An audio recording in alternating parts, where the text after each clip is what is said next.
John, how would you grade the moves they made in this offseason? I saw some pretty scathing report cards for the Saints in free agency.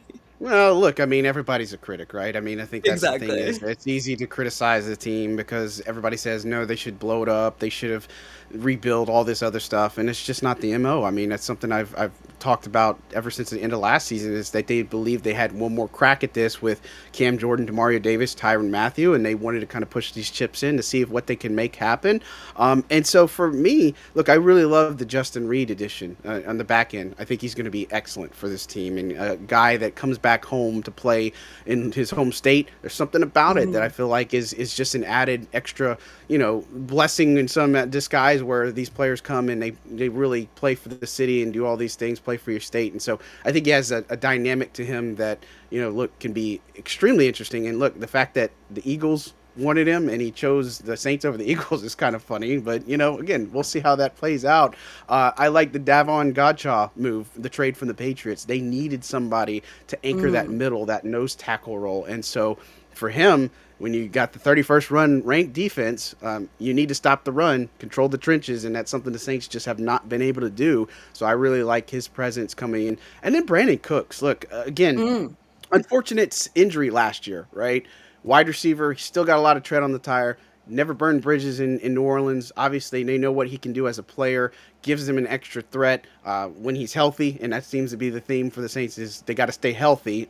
Yeah. That I think he has the potential to be extremely good wide receiver three in this offense because again, you got Chris Olave, Rashid Shaheed. They're entering their final years of their contracts, and so I like what they've done on the surface, and especially not the moves that some people talked about it. It's kind of like running it back with a different coaching staff, and that's fair. That's kind of what they've been doing here, and so I feel good about them keeping a lot of their own, re-signing their own. But again, you got to Mhm. go play games, and this coaching staff has a lot to build up and live up to.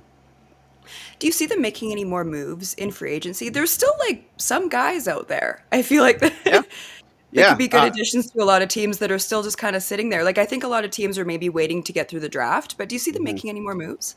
Yeah, I absolutely do. I mean, I think that's the biggest things to keep an eye out for is that you always see some players injected in talent and when it comes to mandatory minicamp in mid-June. So that'd be the Mhm. first time I look. But look at training camp last year, the hot name was Justin Simmons. Like we thought that there was a really good chance that Justin Simmons could land with the Saints.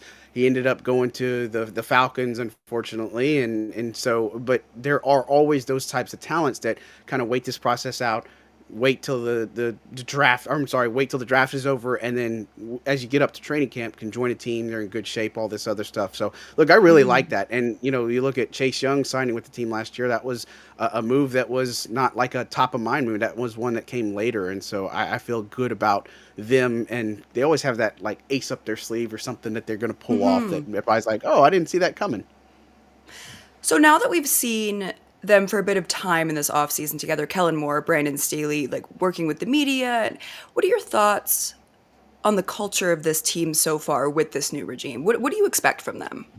Well, I expect an intelligent football team that's consistent. I think that's probably the Mm. biggest thing. Is I think this is a prepared team that's going to play consistent, and that's been the problem with the Saints team over the past several years. Is for whatever reason they cannot play complementary football. It's baffling because the offense will play well, the defense stinks. The defense plays well, the offense can't score points. I mean, they've been in this cycle for years, and for me, I think that's a bad sign of coaching, game plan, all this other Mm. stuff. And so I look for stability to come in and case in point, some of the things that defensively you had one position group being told one thing and one position group being told another thing, and so when it come to game day, everybody's in disarray because you're supposed to do this, and I just don't think there was much cohesion there. So I feel like that's a big thing. I like the fact that they brought in some college coaches, LSU's Bo Mm. Davis, Texas's Terry Joseph, and a lot more diversity to this staff in the sense of college and such. So I really do like way this coaching staff is made up, and so I expect some good movement here. Thanks for watching this episode on the Bet Canada channel. I've got more Saints content coming with John, so hit that subscribe button.